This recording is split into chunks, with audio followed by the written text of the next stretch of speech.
चलो, जय जिनेन्द्र। जय जिनेन्द्र। जय जिनेन्द्र। क्लास शुरू करते हैं। आपको ये दिख रहा है ना? हाँ, ओके। चलो, अभी आज हम कुंडल द्वीप करेंगे। नंदीश्वर द्वीप हो गया था और 52 जिनालय नंदीश्वर द्वीप के जो कल हमने जो अपने लास्ट क्लास में 52 जिनालय की जो व्यवस्था जानी थी, बहुत अच्छे से आपने उसको पिक्चर में और उसमें देखा था ना? कि कोई क्वेश्चन है?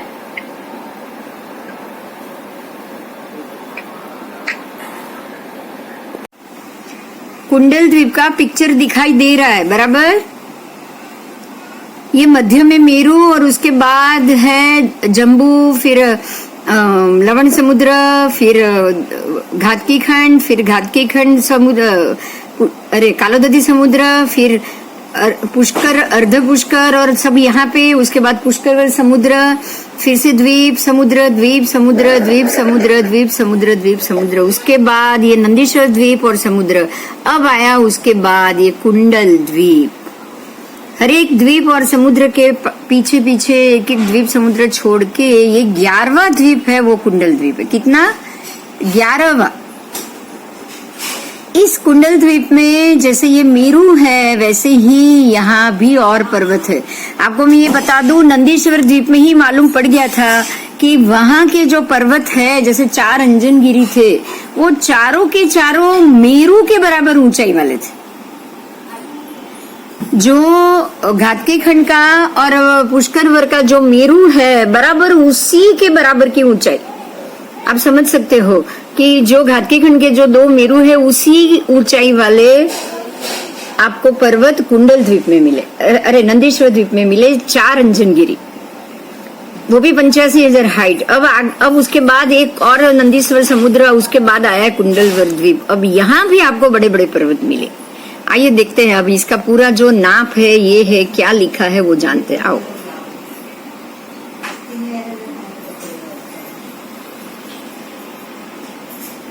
कुंडल द्वीप है, उसका नंबर है 21वां। 21वां कुंडलवर द्वीप। और पेज में 15 द्वीप की, कुश द्वीप तक आपको यहाँ क्रमशः अभी नाम आए हैं ये पेज के ऊपर। उससे हम आगे बढ़ रहे हैं। इसी क्रम की अपेक्षा में 11वां द्वीप है, वो कुंडल द्वीप है। और इस प्रकार से श्री भगवती सूत्र के 4थे शतक के उद्देश्य की टीका में भी उसको 11वां द्वीप का है। टीका में आप चाहे कुछ भी टीका लो या मूल पाठ लो, अगर आपको टीका का कुछ भी आपको वहां लिखा हुआ मिले, अगर वो अलग मिले तो आपको मूल को ही महत्व देना है। टीका में अगर मूल से अलग हो गया तो हम उसको नहीं देखेंगे, हम मूल को देखेंगे। आपको इस चीज का ध्यान रखना है। इस द्वीप के अंदर एक कुंडलगिरी नाम का पर्वत है जो मानुषोत्तर पर्वत के समान है। और ये 42,000 ऊंचाई, जमीन में 1,000 योजन अवगाढ़, मूल और मध्य और ऊपर में ये पर्वत मानुषोत्तर पर्वत के समान विस्तार वाला है। ठीक है, ये जो कुंडलगिरी नाम का जो एक पर्वत है, वो ये द्वीप में एक पर्वत है जो 42,000 ऊंचा है। आगे आओ। कुंडलगिरी पर्वत के चारों दिशा में 4 द्वार वाले 4 जिनालय। इस पर्वत के चारों दिशा में चतुर्मुख है। ये अपना जो जैसे होता है ना चौमुख जी, पूर्व दिशा में भी यहाँ पे एक जिनालय, पश्चिम में एक जिनालय, उत्तर में एक जिनालय, दक्षिण में, ऐसे 4 जिनालय है जो चतुर्गति संसार रूप अरण्य में व्याकुल बने जीवात्मा का विश्राम स्थान समान है। इन सभी चैत्यों का स्वरूप नंदीश्वर द्वीप के अंदर रहे हुए पर्वतों के ऊपर के मंदिरों के समान जानना है। यहाँ भी आपको शाश्वत प्रतिमा 500 योजन की ही मिलेगी। इस पर्वत के दक्षिण और उत्तर दिशा में 4 अभ्यंतर पर्वत है। जैसे ये 4 बड़े पर्वत हो गए, ये एक बड़ा पर्वत हुआ, नंदीश्वर बराबर मध्य में एक बड़ा पर्वत हुआ, उससे हर एक दिशा में 4 अभ्यंतर पर्वत मिलेंगे। उसके नाम है सोम, प्रभ, यम प्रभ, वैश्रमण प्रभ और वरुण प्रभ। देखो यहाँ एक बात पे ध्यान दो, ये जो सोम, यम, वरुण और वैश्रमण जो 4 नाम है ना, वो चारों दिशा के देवों का नाम है। आपको शांति में ये 4 नाम आता है, अगर किसी को याद हो तो, सोम, यम, वरुण, कुबेर। गाथा में आता है, याद है? बड़ी शांति में सोमयम वरुण कुबेर देवड़ी गोमेह पाचन मयंगा। ये 4 नाम आता है, सोम, यम, वरुण, कुबेर, स्कंद, विनायकोपेता, पूरी गाथा है ये। तो सोम देव जो है वो पूर्व दिशा के, यम है वो दक्षिण के, सोम यम वरुण देव है वो पश्चिम के, और कुबेर मतलब उसका दूसरा नाम है वैश्रमण, वो देव है उत्तर के। तो यहाँ भी 4 पर्वत है, सोम प्रभ वो भी उत्तर में, यम प्रभ वो दक्षिण में, वैश्रमण प्रभ वो उत्तर में, और वरुण प्रभ वो पश्चिम में। इन 8 पर्वतों की आकृति रतिकर पर्वत के समान है। उसकी ऊंचाई, गहराई, चौड़ाई ये अत्यंत रमणीय लगते हैं। और एक एक पर्वत की चारों दिशा में 32 राजधानी। अब 32 राजधानी है वो जम्बू द्वीप के समान लंबी और चौड़ी, मतलब एक एक राजधानी 1-1 लाख योजन की। समझ में आ रहा है? आकृति समझ में आ रही है?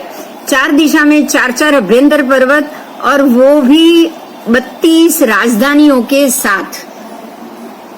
आप समझ सकते हो कि ये पर्वत का एरिया कितना बड़ा होगा। आओ देखो, यहाँ आपको दिख रहा है, देखो ये द्वीप के ऊपर, ये दिशा में ये आ गया, जैसे सोम प्रभ, वरुण प्रभ, ये 4 बड़े बड़े, देखो एक ये दूसरा, ये तीसरा और ये चौथा। मेरा कर्सर घूम रहा है, दिख रहा है ना?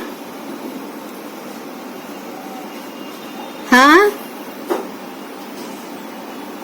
ये पहला, फिर ये दूसरा, ये तीसरा और ये चौथा, 4 दिशा में। और ये इस क्लियर नहीं होती। पर्वत है, एक द्वीप है, बराबर उसके पूर्व में एक बड़ा, पश्चिम में, उत्तर में, दक्षिण में, ये चारों, और ये 4, और बराबर इसके देखो आप, ये चारों के मध्य में जैसे ये 2 और ये 2, ऐसे टोटल एक के आसपास 4-4। देखो यहाँ दिखाया है, देखो कैसे 4। मेरा कर्सर घूम रहा है, दिख रहा है? हाँ,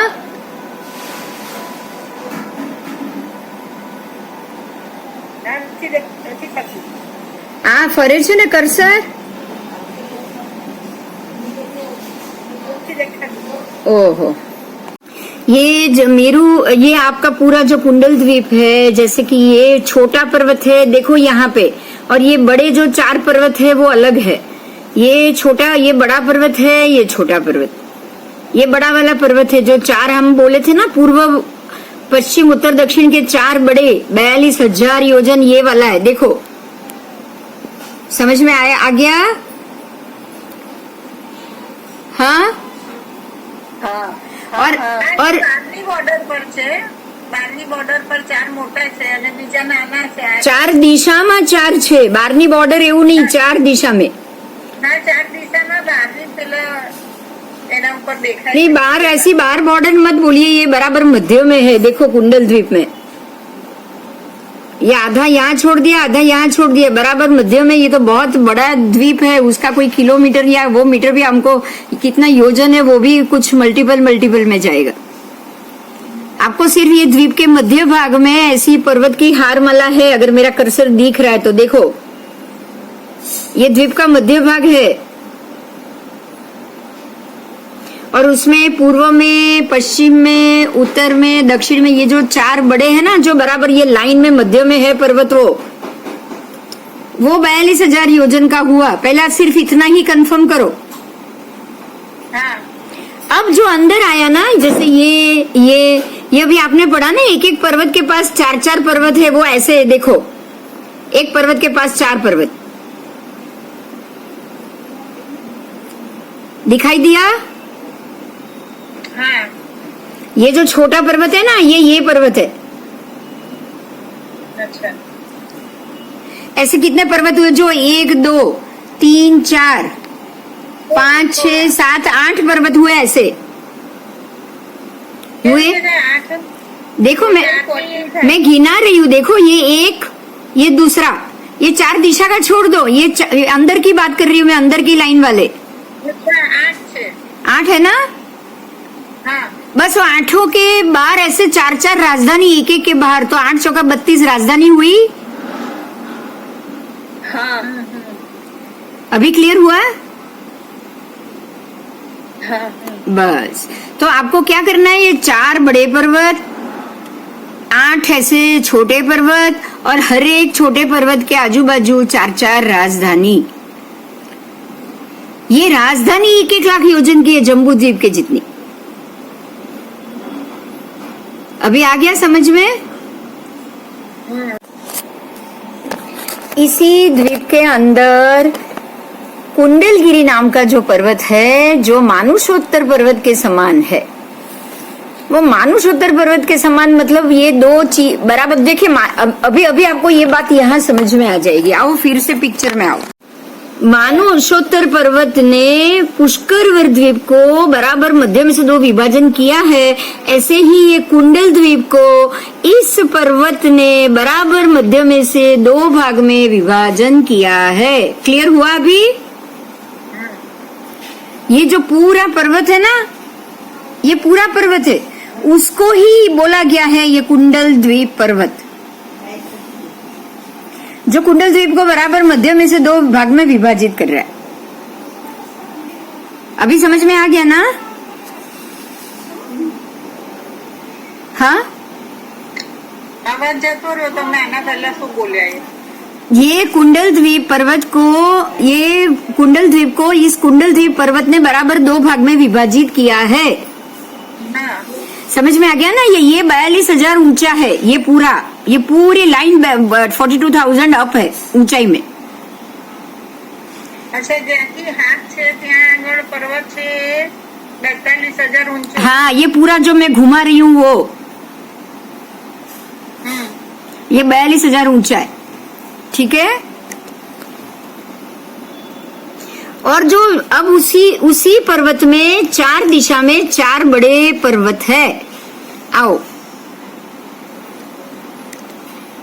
इसी पर्वत में ये 4 बड़े पर्वत आ गए। ये पूरी पर्वतमाला है, उसी में 4 बड़े पर्वत, ये 1 2 3 4, वो क्लियर हो गया 4 बॉक्स के। फिर आओ आगे।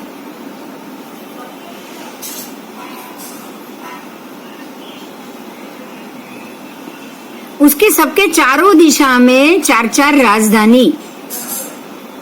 आओ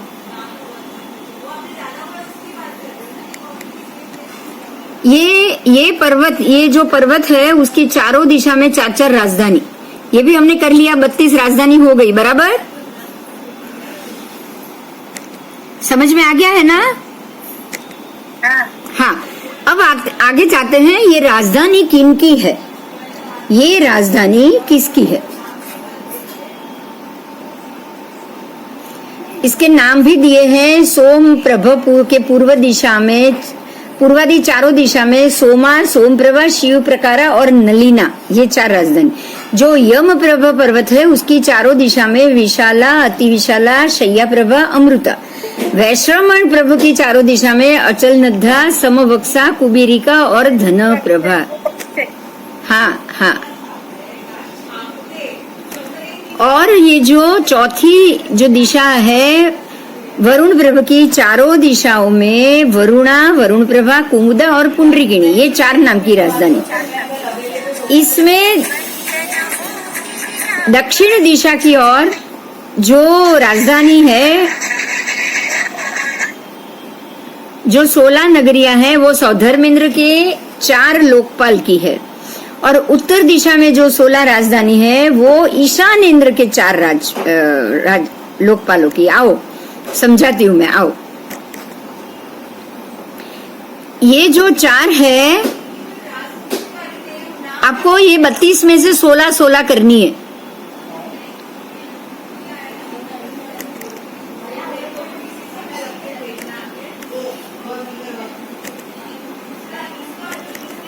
ये 32 है, उसमें से 16 राजधानी, मतलब आधी कर लो उत्तर की।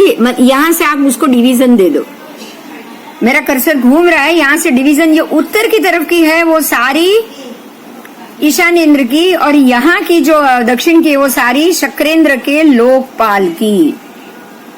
ये ईशानेंद्र के ये सौधर्मेंद्र आपके उत्तर में जाएंगे ना तो शक्रेंद्र आएंगे, और दक्षिण में आओगे तो सौधर्मेंद्र आएंगे।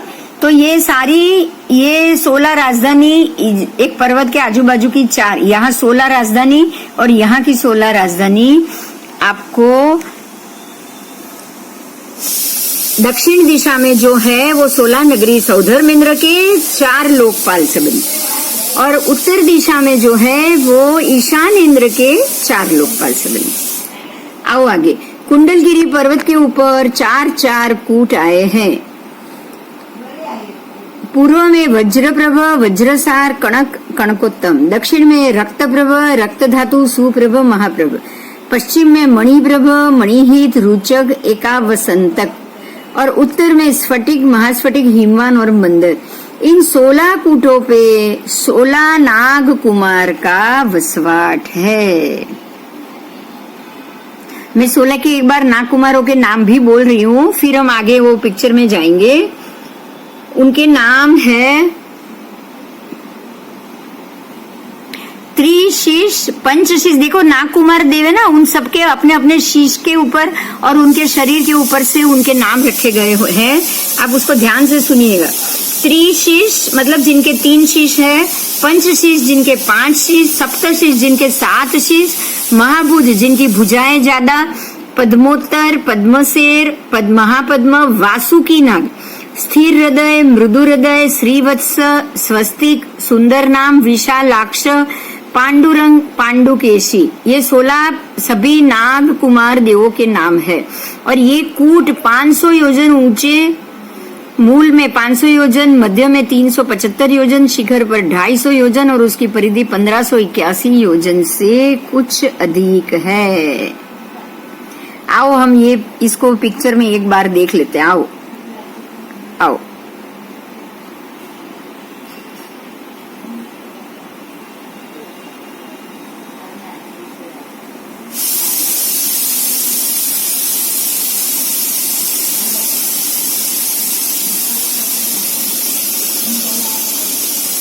ये जो पूर्वादि क्रम से कुंडलगिरी पर्वत के ऊपर पूर्वादि क्रम से 4 कूट आए हैं। पूर्वादि क्रम से आप जाओगे तो आपको ऐसे 16 कूट मिले हैं, तो हर एक दिशा में 4 कूट। आओ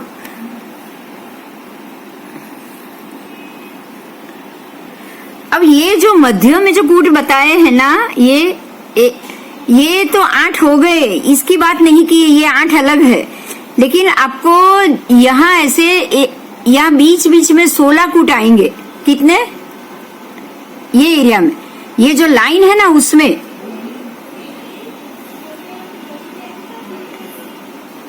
ये जो लाइन है ना, इसमें 16 कूट है। बिंदु भाई मजा आएगा कोई केम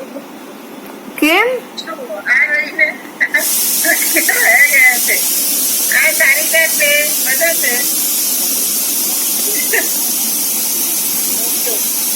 हाँ, काश्मीर भी આવી ગઈ, 3 જણ બીજા છે।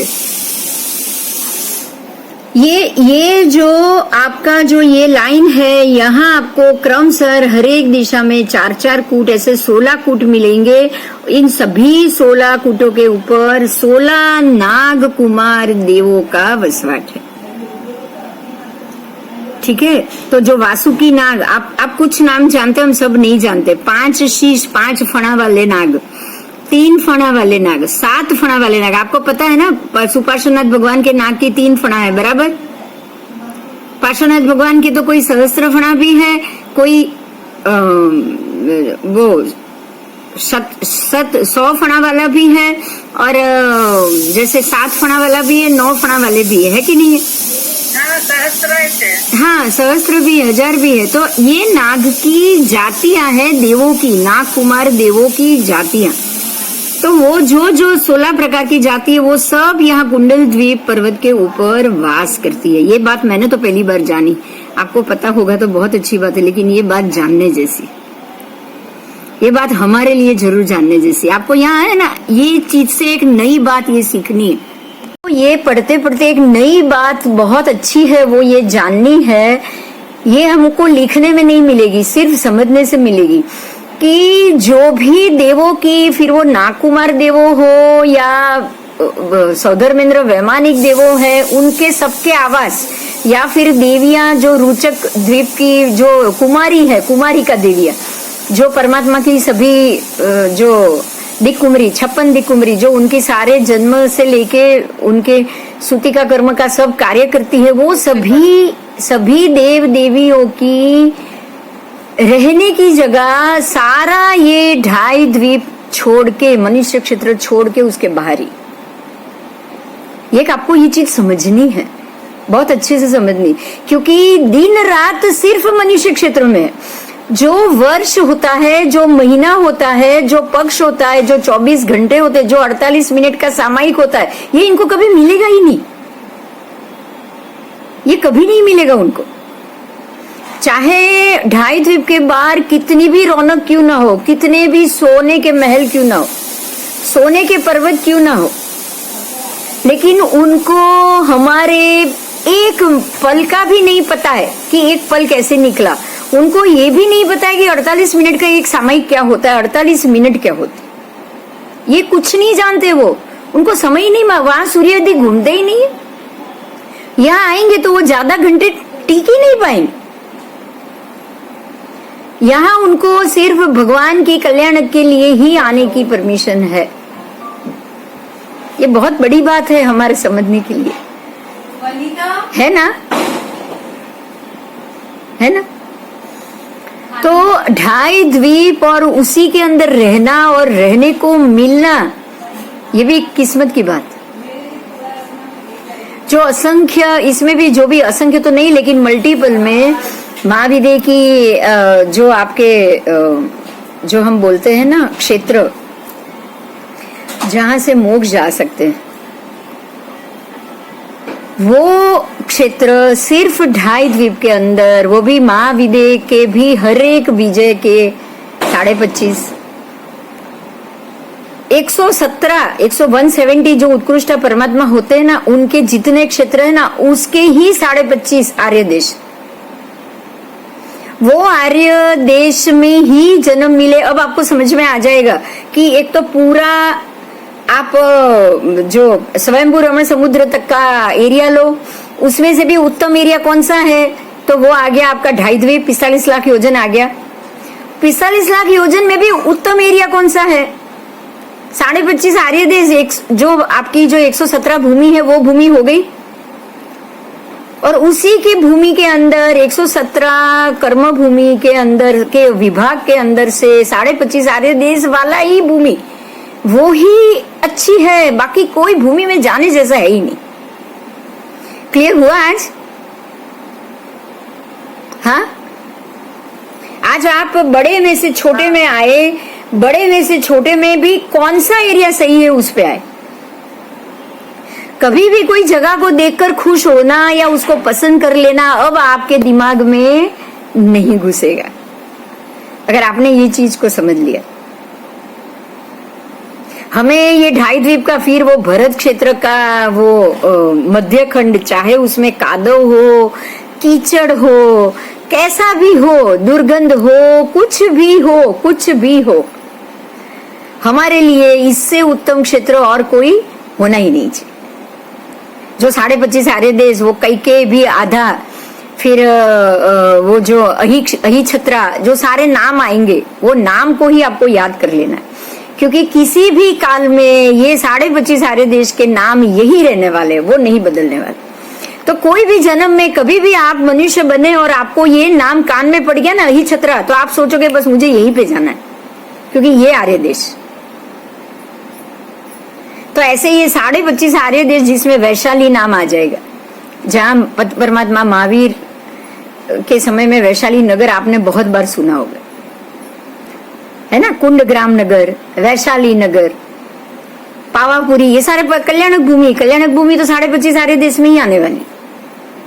तो आपको कल्याणक भूमिया और 25.5 आर्य देश के नाम इसको इसलिए याद रखना है कि किसी भी भव, किसी भी मनुष्य भव में आप कहीं और नगर में हो तो आपको यही दिमाग में आए। अगर मैंने ये सोच लिया भी अमेरिका बहुत अच्छा है, ये आर्कटिक खंड बहुत बढ़िया है, ये बहुत बढ़िया, अगर आज हमने ये डाल दिया ना तो फिर कोई भी किसी भी दूसरे मनुष्य भव में हम अगर किसी ने बोल दिया अमेरिका तो हम यही सोचेंगे बस उधर ही चलो, क्योंकि आपके दिमाग में वो बैठा हुआ है। कोई कहेगा दार्जिलिंग बहुत अच्छा है, आपका मन उधर चला जाएगा, है ना। तो इससे तो अच्छा जो कल्याण भूमि है उसको ही सोचो, उसी के नाम को हम अपने दिमाग में भी रटे, क्योंकि ये सारी जगह चाहे देव सौधर्मेंद्र आए, नागकुमार की योनि आके रहे, जिनको यहाँ आने को आके रहना है रहे, हमारे लिए या जो मनुष्य चाहेगा कि उसको ये भव से बाहर निकलना है उसके लिए ये कोई भूमि भी सही किसी भी प्रकार से नहीं। नागकुमार योनि में चले गए, चाहे वो देव की योनि हो, एक पल्योपम वर्ष तक क्या करोगे? सोचो क्या करोगे? किसी ये एरिया में जहर फैलाना है, किसी ये एरिया में जहर फैलाना है, यही करेंगे ना। वासुकी नाग क्या करेगा सोचो तो। ये जो 16 नाम आए ना क्या करेंगे वो? चलो आगे जाए, कोई प्रश्न है तो पूछ लो। नाग शू करे ત્યાં? नाग कुमार के देव है, जैसे वासुकी नाग यहाँ पे जो रास्ते पे आपको घूमते हुए मिलेंगे ना, तो उनकी योनि के भी एक देव होते। अच्छा। जैसे मनुष्य देव में आपने किलबिशक देव देखे, 10 प्रकार के उनके नीचे सेवक देव देखे ना, तो 10 प्रकार के देव का इंद्र एक ही है ना, सौधर्मेंद्र। हाँ। पहले देवलोक में वो 10 प्रकार के देवों के इंद्र कौन? एक ही, सौधर्मेंद्र। ऐसे ही वासुकी नाग जितने भी रास्ते में जंगल में घूम रहे हैं उन सबके लीडर कौन? इंद्र कौन? तो ये वासुकी नाग कुमार देव। उसमें भी एक धीरे धीरे 1 से लेके 10 कैटेगरी होगी, तो जो 10वीं कैटेगरी वो इच्छाधारी हो जाए। इच्छाधारी का मतलब देव है, जब भी मन करे वो रूप बदल देंगे। आपने इच्छाधारी शब्द तो सुना है ना, इच्छाधारी नाग नागिन। हाँ। तो जो देवी होंगे वो ये एरिया में ही रहेंगे ना, वो तो है तो देवलोक में से तो वो आएंगे नहीं, वो देव अलग हो गए। इनका तो यहाँ वसवाट है। अच्छा, तो वो जो अष्टापद के अंदर वो जो इतने नाग कुमार आके सब उसके पुत्रों को मारते हैं ना, अष्टापद में नहीं, वो तो नाग रक्षा माटे, रक्षा के लिए वो जो दूसरे अजितनाथ भगवान के वक्त सगर चक्रवर्ती हुए, उसके 60,000 पुत्र मरने के बाद नाग कुमार योनि में गए। अच्छा, वो मरने के बाद नाग कुमार योनि में गए, और वो योनि में जाकर उन्होंने ये सारा, वो देव बन गए थे, तो वो जगती के नीचे उन्होंने छिद्र बनाए। अब देखो, जो उसको किसी ने श्राप से जलाकर भस्म कर दिया था, सभी 60,000 पुत्रों को, सगर चक्रवर्ती के 60,000 पुत्रों को, तो अग्नि में जलकर मर गए और वो नागकुमार योनि में चले गए। अब नागकुमार देव बन गए तो अपने पिता को तो मदद करने आएंगे ही आएंगे कि नहीं आएंगे। तो उन लोगों ने ये जगती के नीचे खोद दिया और पानी अंदर लाया। ओके। तो पानी अंदर लाने वाला मनुष्य नहीं है, नागकुमार योनि के देव। अच्छा, मतलब यही नागकुमार की योनि के देवों ने। नागकुमार की योनि बहुत होती है, जैसे लवण समुद्र में वेलंधर जो है वो भी नागकुमार की योनि। अच्छा। नाग में तो बहुत सारी योनि मिलेगी, बराबर।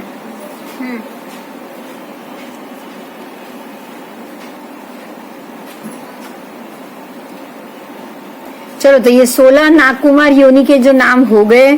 अब ये सारी चीज द्वीप सागर प्रज्ञप्ति जो हमारे आगम का ही एक नाम है। फिर भगवती सूत्र, उसके बाद जीवाभिगम सूत्र और स्थानांग सूत्र चंद्र प्रज्ञप्ति और क्षेत्र लोक प्रकाश से लिया गया है। ये सारा आपको आगम का पाठ मिल रहा है। महात्मा ने इसमें कोई भी अन्य पुस्तक का प्रयोग नहीं किया है। અચ્છા બિંદુબેન આ અષ્ટાપદ ઉપર જ છે જે કોણ બોલ્યું હમણાં અષ્ટાપદ ઉપર જ આના સગર ચક્રવર્તીની સ્ટોરી છે ને અષ્ટાપદ વાળી છે। अष्टापद वाली ही है, पर वो उनके दिमाग में आया मैं अष्टापद की रक्षा करूं और सारा पानी अंदर लाऊं। आप इतना तो सोचो, अगर वो देव है और अष्टापद की रक्षा अगर वो करना चाहेंगे तो पानी अंदर लाएंगे क्या? अष्टापद तो ऐसे ही डूब जाएगा। आप समझ रहे हैं?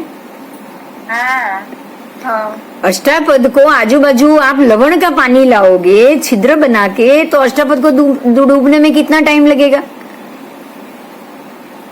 पानी तो धीरे धीरे अंदर ही आ रहा है ना। लवण का पानी कोई अंदर लाएगा तो जम्बू द्वीप डूबेगा कि नहीं डूबेगा? डूबेगा। तो जम्बू डूबेगा तो भरत क्षेत्र का अष्टापद डूबने में कितना समय जाएगा? तो ये बुद्धि सूझती है उनको। जब ऐसा वक्त आता है ना तो देवों के दिमाग में ऐसी खुराफाती, मैं खुराफाती बोलूंगी क्योंकि नॉर्मल अच्छा देव और जो सम्यक दृष्टि है वो तो ये सोचेगा ही नहीं, उसको तो अष्टापद की रक्षा क्यों करनी। सम्यक दृष्टि देव को करनी है, वो तो जानता ही है कि ये इसका कभी नाश होने वाला ही नहीं।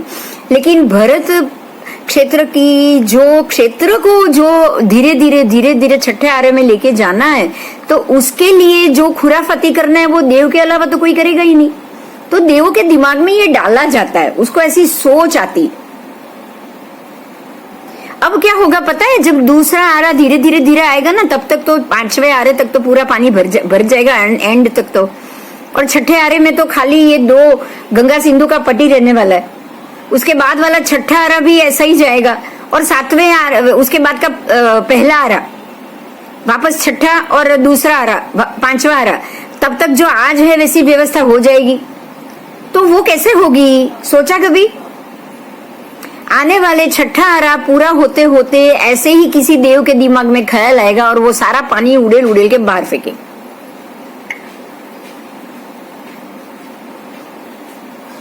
समझ में है? अंदर लेके आएंगे फिर पानी बाहर। हाँ, आज हो क्या रहा है पता है, लवण समुद्र में से 9 योजन लंबा मच्छ, वो जो छेद बना है ना, उससे अंदर घुस के जम्बू द्वीप में आ जाते।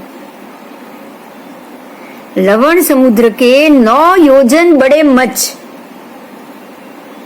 9 योजन जितने बड़े मच्छ वो छेद से अंदर आ जाते। मतलब क्या हुआ, छेद धीरे धीरे बड़ा हो रहा है।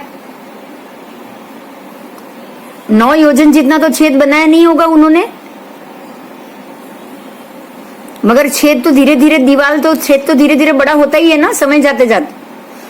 तो अब उनको रोकने के लिए क्या करेंगे देव के अब जब हमारे उत्सर्पणी शुरू होगी, जमीन को अच्छी बनानी होगी, तो जैसे देवों को भरत क्षेत्र के जितनी जमीन का बारिश बरसाना, जो 7 प्रकार के मेघ बरसाने की बुद्धि सूझेगी ना, ऐसे ही ये सारा पानी उड़ेल के बाहर फेंकने की भी बुद्धि सूझेगी। कि वो सोचेंगे अरे ये तो सारा डूब रहा है, चलो पानी उड़ेल के बाहर फेंको। समझ में आया? ये भी उनका ही दिमाग चलेगा कि भाई ये तो डूब रहा है, ये तो सारा क्षेत्र पानी में चला गया, खाली गंगा सिंधु के पट को छोड़ के बाकी सारा पानी में चला गया। अब इसको कैसे खोलेंगे? तो क्या करेंगे, वो पानी उड़ेल के बाहर फेंक देंगे और जगती के छेद को भर देंगे वापस। देव कर सकते हैं ऐसा? तो ये तो एक व्यवस्था हुई कि नहीं हुई? धीरे धीरे चौथे आरे तक तो सारे भगवान जी के जन्म शुरू हो जाएंगे, तो भूमि कैसी हो जाएगी?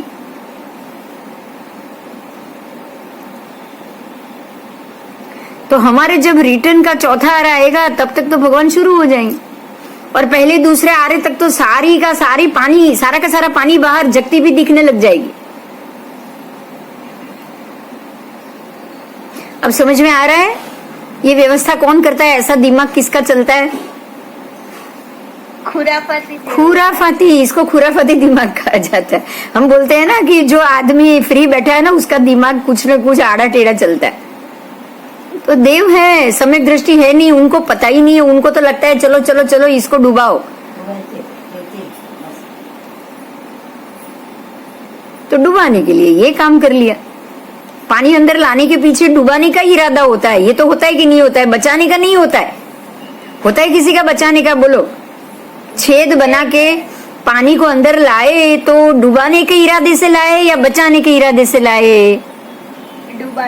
डुबाने के इरादे से लाए। तो ये अवसर्पिणी में तो यही दिमाग में आएगा ना, नुकसान का ही आएगा। उत्सर्पिणी में इसी पानी को बाहर फेंको और ये छेद बंद कर दो, ऐसा दिमाग में ख्याल आएगा। आपको एक और बात बता दूं, सूर्य प्रज्ञप्ति आगम में बहुत स्पष्ट रूप से एक बात लिख दी है, जो भी बिजली होती है, बारिश होती है, वावाझोड़ा, साइक्लोन, कुछ भी हो, सारा दिमाग देवों का ही है। उनको रमत सुस्ती है, मस्ती सुस्ती और ये सब होता है। स्पष्ट रूप से आगम में भगवान ने लिखा है कि ये सारा चीज अब वो अपने मर्जी के मालिक है और उस हिसाब से बिहेव करे। तो પછી આ सीजन નું तो महत्व જ नहीं રહ્યું। तो वैसे भी नहीं रहा। मैंने पहले आपको एक बात याद दिलाई, आज फिर से बोल रही हूँ, टॉपिक निकला है ना, फिर से याद दिलाना जरूरी। हम लोग क्या पढ़े कि दरिया का पानी गर्म होता है, उसी की भाप बनती है, उसके बादल बनते हैं, वो ऊपर जाते हैं, वो दो बादल टकराते और बारिश होती है, बराबर। अगर यही प्रोसेस हो, दुकाल कभी होना ही नहीं चाहिए। नहीं तो ચોમાસું એવું તો આવે જ નહીં પછી। तो अलग अलग सीजन से चौमासा भी नहीं आएगा, क्योंकि तो 12 महीना होना चाहिए। अच्छा, 12-12 साल तक दुकाल पड़ा है, पानी ही नहीं बरसा है, तो धूप तो बहुत आई होगी, तब आई होगी कि नहीं? तो अगर यही रीजन है तो बारिश कभी बंद नहीं होगी। तो अब लग रहा है कि ये रीजन से बारिश होती है। जब देवों की मर्जी हो तब बारिश होती है। अगर वो चाहेंगे 12 साल तक ये एरिया में बिल्कुल पानी नहीं बरसाना है तो वो नहीं बरसना है।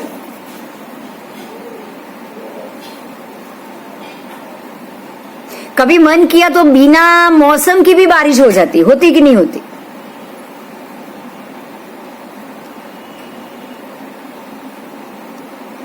ये सारा देवों का वैक्रिय रूप है। भगवान यही कहते हैं, देव बने हैं, पुण्य बहुत है, रूप बदल सकते हैं, ऐसे काम धंधा कर सकते हैं, तो वो बिंदास करते हैं। तो ये खुराफाती हुआ कि नहीं हुआ? हुआ खुराफाती हुआ। बराबर। बोलो, और कोई प्रश्न है? આપ મિથ્યાત્વ બુદ્ધિવાળા દેવ હોય અને સાથે સારી બુદ્ધિવાળા પણ દેવ હોય ને તે કઈ ના કરી શકે સામસામે? सम्यक दृष्टि देव कुछ नहीं करेंगे।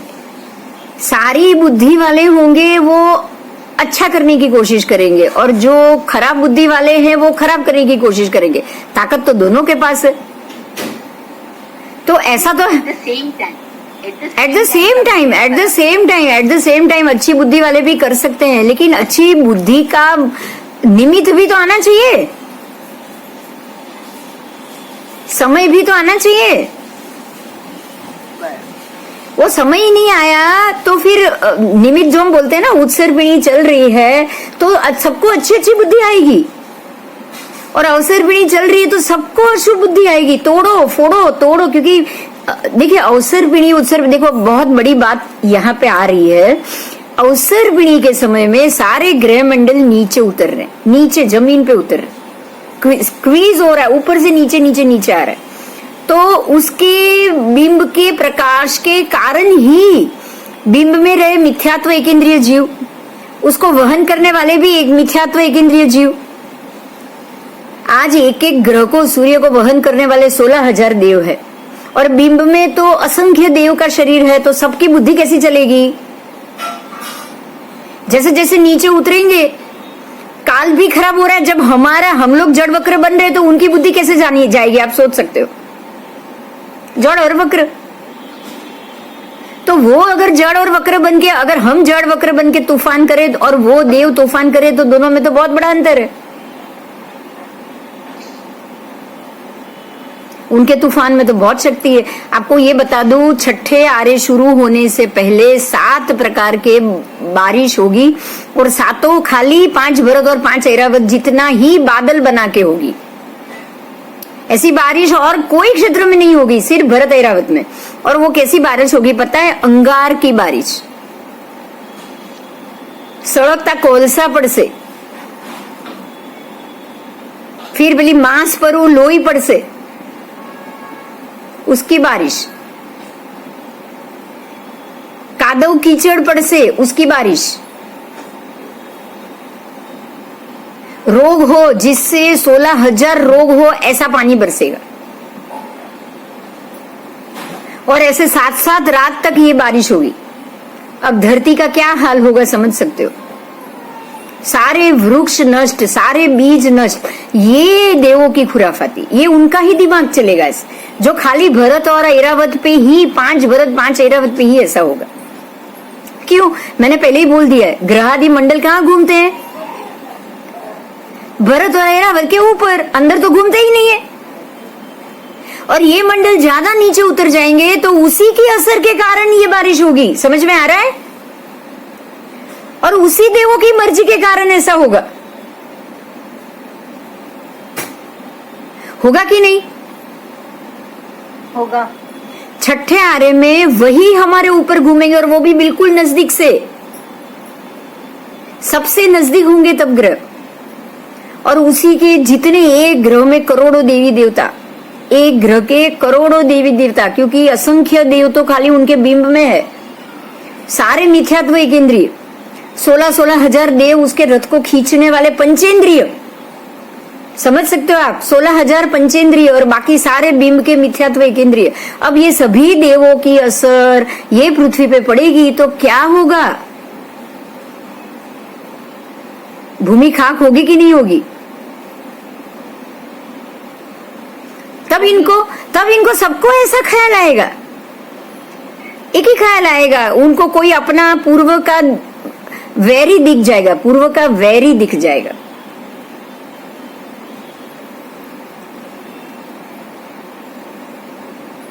पूर्व भव का वैरी भरत क्षेत्र में दिख जाएगा और वो भरत क्षेत्र को खत्म कर देगा। ये देवता जो ऐसा कार्य करते हैं फिर बाद में वो नरक में जाते हैं या कौन सी गति में जाते हैं? वो तो वही जाना है उनको। जितने उसमें जो देव देवी हजारों करोड़ों जीवों को मारते हैं ना, वो तो सीधे या परमाधामी या जो बनते हैं अंडगौलिक वहां जाएंगे, नहीं तो नरक में जाएंगे सीधे। देव मर के नरक में नहीं जा सकते, इसलिए पहले मनुष्य में जाएंगे। ऐसे ही मनुष्य में जाएंगे, जहां जाके वो या तिर्यंच में जाएंगे, तिर्यंच बन सकते वो, क्योंकि मति ही बेकार है, तो मारने की बुद्धि है, तो जंगली पशु ही बनना है, या फिर जो कसाई वसाई ऐसा इंसान बनना है। स्वभाव नहीं बदला है लोगों ने। स्वभाव खुद बदल सकते हो आप खुद, और वो मनुष्य ही बदल सकता है। बाकी सब जगह तो उनको जाके अपने स्वभाव के अनुसार जो पुण्य है उसको भोगना है। और स्वभाव वही बदल सकता है, जो स्वभाव बदलेगा उसको ही सम्यक दर्शन आएगा। ध्यान से सुनिए ये बात, समकित आएगा तो ही स्वभाव बदलेगा, स्वभाव बदलेगा तो समकित आएगा ऐसा जरूरी नहीं है। स्वभाव बदलने से ज्यादा क्रोधित भी हो सकते हो, लेकिन समकित आने से बिल्कुल क्रोध नहीं है, धीरे धीरे खत्म होना है। तो सम्यक दृष्टि आएगी तो ही स्वभाव बदलेगा, नहीं तो किसी का स्वभाव नहीं बदलेगा। ये मेरे भगवान है, उन्होंने ऐसा कहा है, ये दिमाग में आना चाहिए। ये मेरे भगवान है, उनको यही पसंद है, ये मेरे भगवान है, वो जहां गए वहां मुझे जाना है। जब तक ये बात नहीं आई, सम्यक दर्शन नहीं, और जब तक सम्यक दर्शन नहीं, आप अपना स्वभाव बदल ही नहीं सकते हो।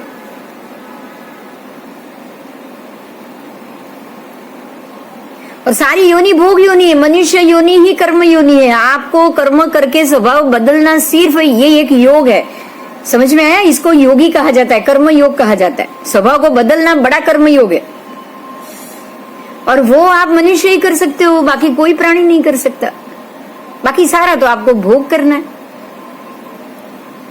यही जन्म मिला है, हम अपने स्वभाव को बदले। इस जन्म में अगर स्वभाव को बदला ना, स्वभाव को बदल दिया, सम्यक दर्शन आ गया, तो अपने आप अगले आगे आने वाले जन्म का हिसाब भी हो जाएगा, सारा पूरा भी हो जाएगा। तो हमारे पास सिर्फ ये जन्म है, अगर ये जन्म में नहीं बदल पाए तो वापस भटकना, जब तक मनुष्य भाव नहीं मिलेगा भटकना। ठीक है, तो सारे द्वीप को लेकर हमको यही दिमाग में रखना है कि ये सारे द्वीप, समुद्र कुछ भी सम्यक दृष्टि जीवों के काम का जीरो है, बिल्कुल नहीं, बिल्कुल नहीं। हाँ, सम्यक दृष्टि देव होंगे तो यहाँ आएंगे, मंदिर में दर्शन करके चले जाएं। समझे आप? ये नाग कुमार योनि और वो सब तो यहाँ रहते हैं, वो देव तो यहाँ स्थायी है, मजा करने के लिए आ रहे।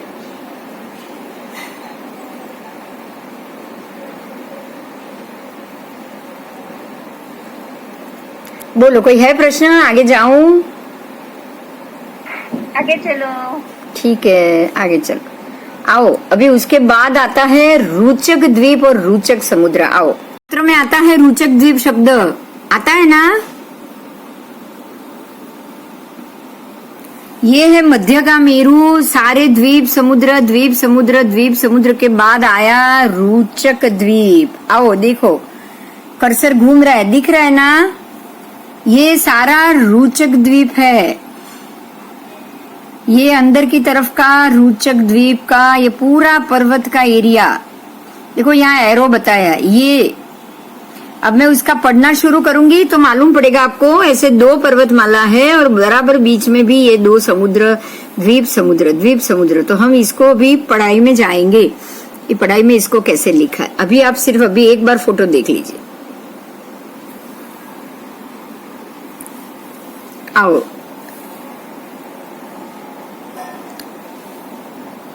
ग्यारहवा द्वीप था, उसके बाद कुंडल द्वीप समुद्र आया, वो 12वां। अब उसके बाद जो 13वां द्वीप है उसका नाम है रुचक द्वीप। ये रुचक द्वीप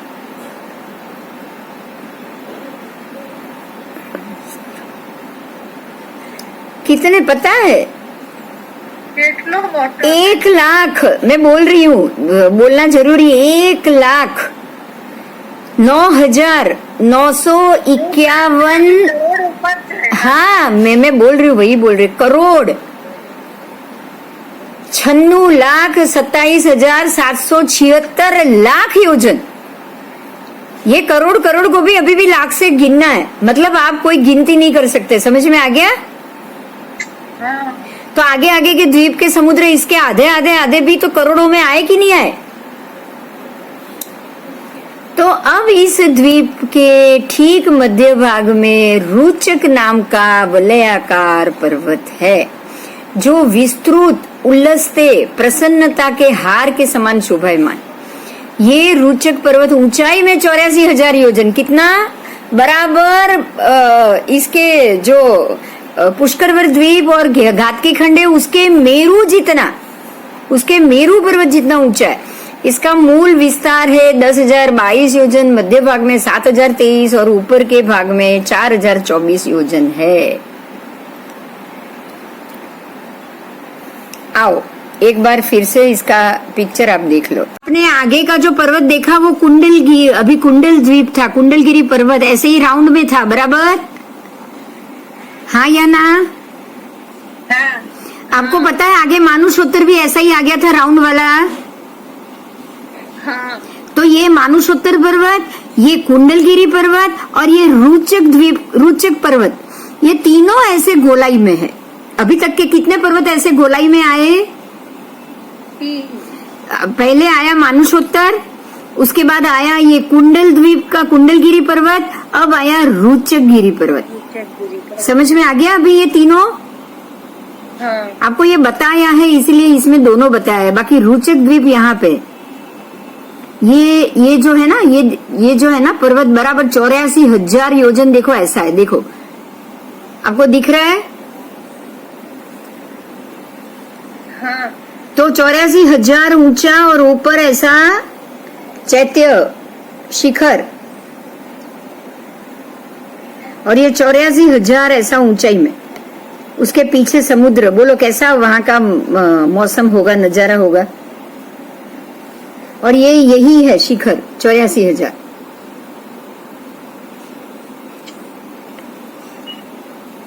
ठीक है, तो ये पर्वत ऐसे चारों ओर से पूरा मानुषोत्तर की तरह से परिवेष्टित है और उसके शिखर ऐसे 84,000। यहाँ भी शिखर मिलेगा, देखो आपको यहाँ भी शिखर मिलेगा, यहाँ भी शिखर और यहाँ भी शिखर है, 4 है ऐसे दिखाई दिए। 84,000 के 4 शिखर है, एक यहाँ पे है, एक यहाँ पे है, चारों दिशा में। ये रुचकगिरी नाम है।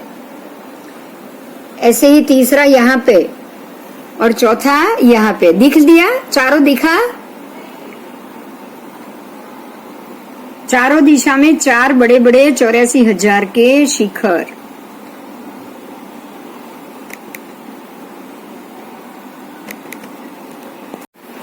चैत्य बताया ना, अभी मैं पढ़ रही हूँ पूरा, आपको मालूम पड़ जाएगा। कुंडल आकृति में मतलब गोलाकार में 3 महापर्वत आए। एक तो आ गया मानुषोत्तर पर्वत, दूसरा आ गया कुंडलगिरी पर्वत, तीसरा आ गया रुचकगिरी मतलब पर्वत। इस रुचक पर्वत के 4,000 योजन से चारों दिशा में एक एक सुंदर आकृति वाले सिद्ध मंदिर है। इन चारों सिद्ध मंदिरों का स्वरूप नंदीश्वर पर्वत के चैत्यालय के समान है। 4 दिशा रूपी लक्ष्मी के तिलक के समान ये शोभायमान है। ये चैत्य 100 योजन लंबे, 50 योजन चौड़े, 72 योजन ऊंचे और 4 द्वार वाले नंदीश्वर द्वीप के जिन भवन समान 124 प्रतिमा से युक्त है। बोलू, ये रोचक द्वीप है, वहां ऊपर सिद्ध मंदिर है, 84,000 योजन ये ऊंचा है। जैसे कि ये उसका शिखर, ऐसे 4 दिशा में 4 शिखर और ये शिखर पे सिद्ध मंदिर, ये शिखर पे सिद्ध मंदिर, उसके बाद ये दिशा में इस शिखर पे सिद्ध मंदिर, ये वाले पे, और यहाँ ये वाले पे सिद्ध मंदिर। ऐसे 4 शिखर पे 4 सिद्ध मंदिर और एक एक सिद्ध मंदिर में 124 प्रतिमा, तो टोटल 496 प्रतिमा जी हुए रुचक द्वीप में। कितने 96 होंगे ना, होंगे ना?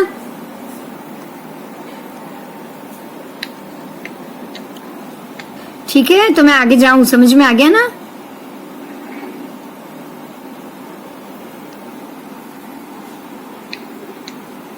आओ,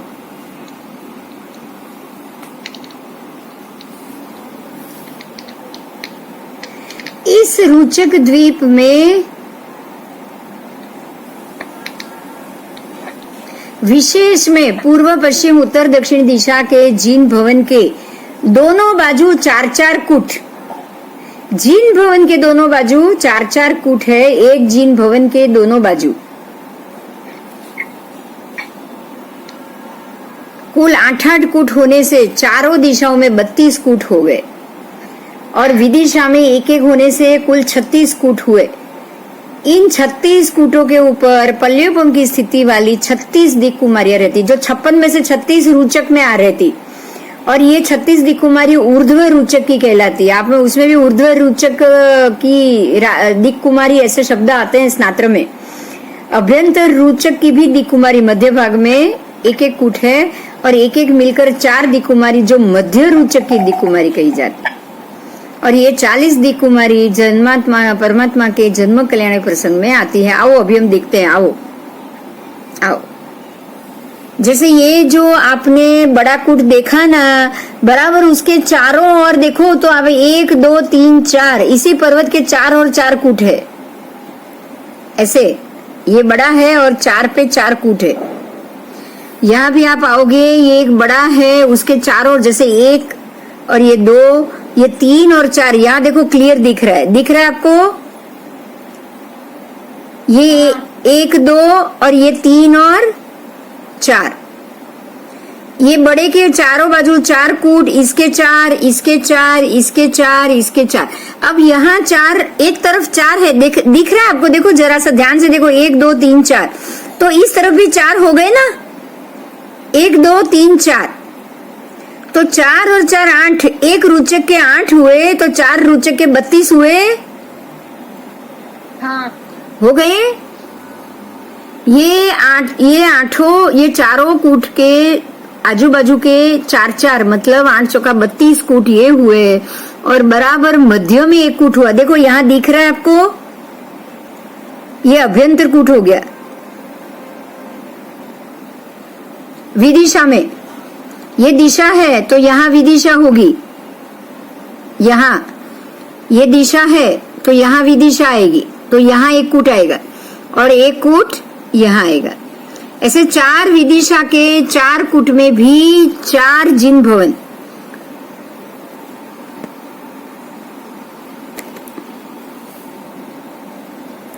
और उसमें 4 और दिक् कुमारी।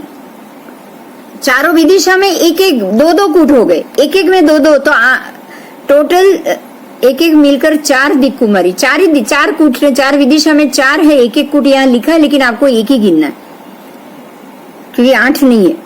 चारों विदिशा में भी एक कूट, तो कुल मिलके 4 दिक् कुमारी के 4 विदिशा में हो गए। उसका नाम है मध्य दिक् कुमारी। और अभ्यंतर रुचकार्थ के मध्य भाग में भी एक एक कूट है, तो वहां की भी हो गई 4। तो 4, 4, 8 और 32 टोटल 40 दिक् कुमारी भगवान के जन्म कल्याणक में आती है। तो आपको ये कैसे गिनने हैं? बड़े रुचक के 4 यहाँ 4 यहाँ 8, इसके आजू बाजू 8, फिर ये अभ्यंतर रुचक के 4 1 2 3 4 विदिशा में, और बाह्य रुचक के 1 2 3 4 विदिशा में ही 4। तो ये 8 हो गए अलग से, ये 8 हो गए, फिर ये 8 ये 8 ये 8 और ये 8, तो 8 50 40 दिक् कुमारी के कूट हुए। क्लियर हुआ? हो गया? हाँ 4 बड़े कूट है, उसकी 8 8 8 8 कूट उसके बाजू में, तो 8 चौका 32 तो वही हो गए, उसको साइड में कर दो। अब आओ 4 विदिशा में जो मध्य की लाइन में वहां नहीं, लेकिन जो रुचक में 2 आगे 2 पीछे थे ना, तो अभ्यंतर और बाह्य लाइन हो गई ना।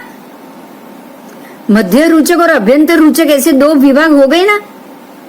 तो 4 विदिशा में अभ्यंतर के 4 और बाह्य के 4, समझ में आया? तो वो 4 और 4 8 अलग हो गए, तो वो 8 दिक् कुमारी अलग से, और चारों मध्य की 8 चौका 32 और ये 8 टोटल 40। ये सारे परमात्मा के जन्म महोत्सव में आती है।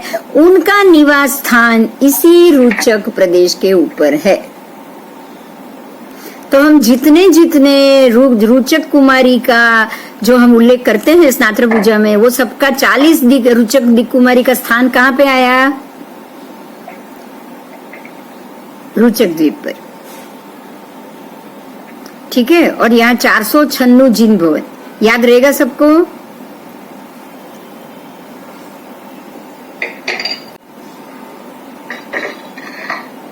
आगे आओ। इस रुचक गिरी में आए पूर्वादि दिशा में जो 32 कूट है, उसके नाम भी बताए हैं।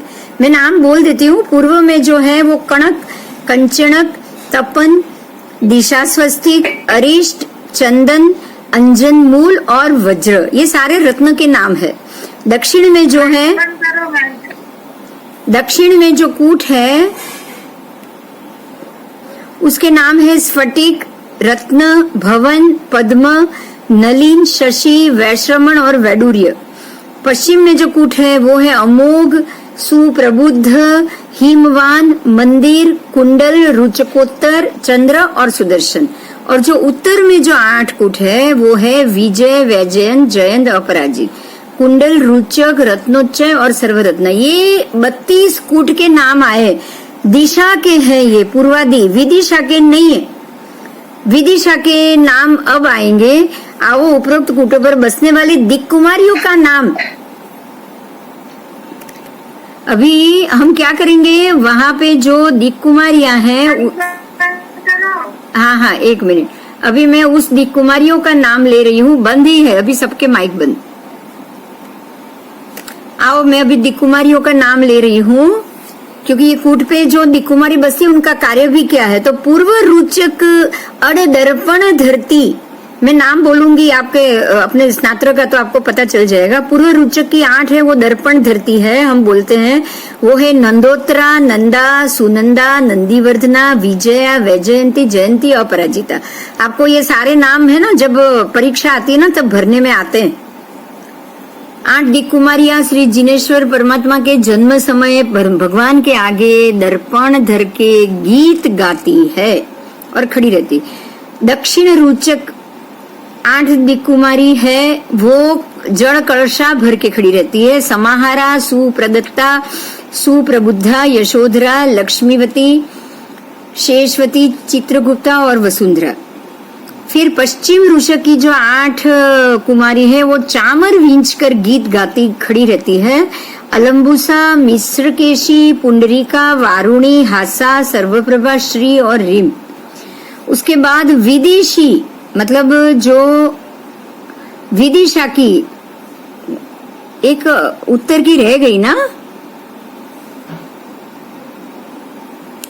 8 आ गए, ये दक्षिण की 8 आ गई, पश्चिम की आ गई, उत्तर का नाम इसमें नहीं लिखा है। चलो विदिशा की 4 दिक् कुमारी चित्र, चित्रकनका, तेजा, सुदामिनी, ये 4 दिक् कुमारी दीपक धर के खड़ी रहकर गीत गाती है। मध्य रुचक की 4 रूपा, रूपांतिका, सुरूपा, रूपवती, ये 4 दिक् कुमारी प्रभु का प्रसूति कर्म करती। अभी यहाँ 8 दिक् कुमारी के नाम नहीं है। उत्तर रुचक की 8 दिक् कुमारी का नाम यहाँ नहीं लिखा है, शायद भूल गए, उसको हम ढूंढ लेंगे, आगम में से ढूंढ के मैं आपको बता दूंगी। चलो आपका रुचक द्वीप हो गया। कोई प्रश्न है? नहीं।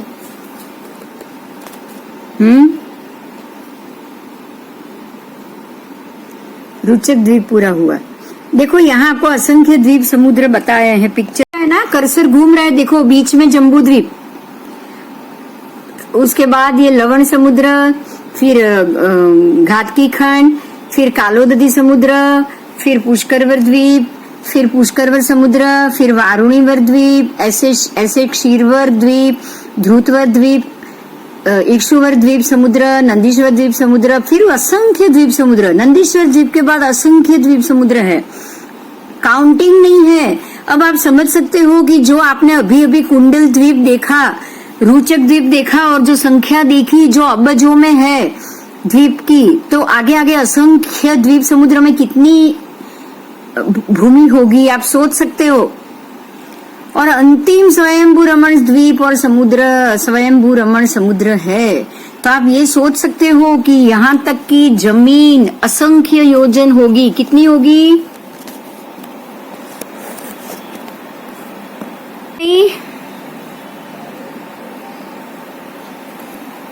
क्योंकि हमारे तो ये रुचक जो 13वां द्वीप आया उसी में कितना सारा है, नंबर ऑफ काउंटिंग 13वें द्वीप में। अब यहाँ आपको पेज में 50 नहीं कितने 64 द्वीप आपे हैं, 64 द्वीप दिए, 64 द्वीप। मैं सबके नाम तो नहीं बोलूंगी, आप ये पेज को ही देख लेना। जैसे अभी अभी आपने जो कुंडलवर द्वीप, कुंडलवर समुद्र, अभी जो आपने नंदीश्वर समुद्र देखा, उसके बाद त्रिपत्यावतार द्वीप समुद्र है।